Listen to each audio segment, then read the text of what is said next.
इंद्रायणीचं पसायदान. 18 September. ओळखलं का तुम्ही मला? लेखक डॉक्टर संतोष मोतीराम मुळावकर.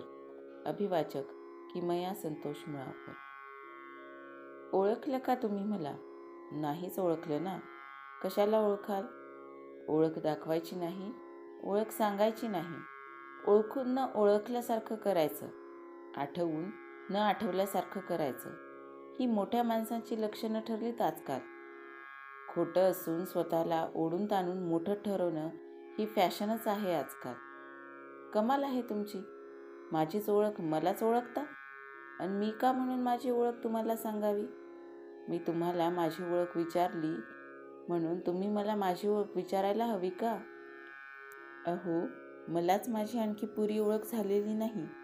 तुम्हाला तरी तुमची पुरी ओळख झाली का? मी कोण, कुठून आले, कुठे मी जाणार, या प्रश्नांची उत्तरं शोधता शोधता सगळी तत्त्वज्ञानं थकलीत. पण या प्रश्नांची उत्तरं नाही सापडली. मग माझ्यासारख्या पामराला कशी सापडणार? काय म्हणालात?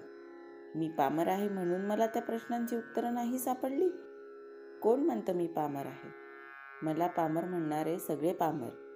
त्यांचे हे पामर, त्यांचे ते पामर, त्यांचे सगळे असले नसले सगळे पामर. काय म्हणालात? मी स्वतःला पामर म्हणाले? माझ्यासारख्या पामराला असं म्हटल्यावर मी पामर ठरत नाही, आणि मला पामर म्हणणाऱ्यांना मी का बरं माझी ओळख सांगावी?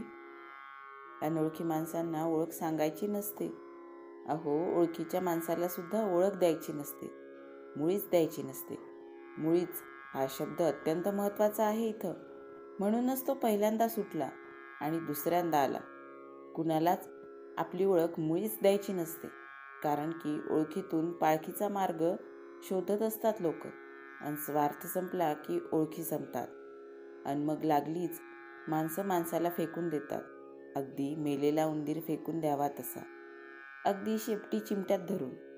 अहो, शेपटी माझी नव्हे आणि तुमचीही नव्हे. तुम्हाला आणि मला शेपटी असायला आपण काय उंदीर आहोत? तर त्या उंदराची शेपटी चिमट्यात धरून आपल्या घरी चिमटा असला तरी दुसऱ्याच्या घरचा आणून दुसऱ्यांच्या घरचे चिमटे मेलेल्या उंदराची शेपटी पकडण्यासाठीच असतात. आपल्या घरचे चिमटे मेलेल्या उंदरांच्या शेपटीला भीत असतात. काय म्हणालात? मी मेलेला उंदीर? अहो, मी उंदीर नाहीच, मेलेला तर मुळीच नाही. आणि कितीही संकट आली तरी माझी शेपटी मुळीच मरणार नाही, ती अमर आहे. या नश्वर जगात तीच एक गोष्ट टिकणार आहे अनंताच्या अंतापर्यंत. ओळख टिकत नाही. पुन्हा माझी ओळख विचारलीत. मी सांगितलं ना तुम्हाला, मी नाट्यछटा आहे. हे मी सांगत नसते कुणाला, आणि माझी जन्मतारीखही सांगत नसते. अगदी 17दा विचारलं तरी 18व्या वेळीसुद्धा मी हेच सांगेन. 18 सप्टेंबर 1911 ही माझी जन्मतारीख आहे. हे मी कुणालाही कधीही सांगणार नाही. होय, मला माहीत आहे, माझे जनक नाट्यछटाकार दिवाकर ह्यांना तुम्ही सारेच ओळखता. त्यांचा नेहमीच सन्मानपूर्वक उल्लेख करता. त्यांचा सन्मानपूर्वक उल्लेख केल्याशिवाय मराठी साहित्याच्या इतिहासाला पुढे जाताच येत नाही.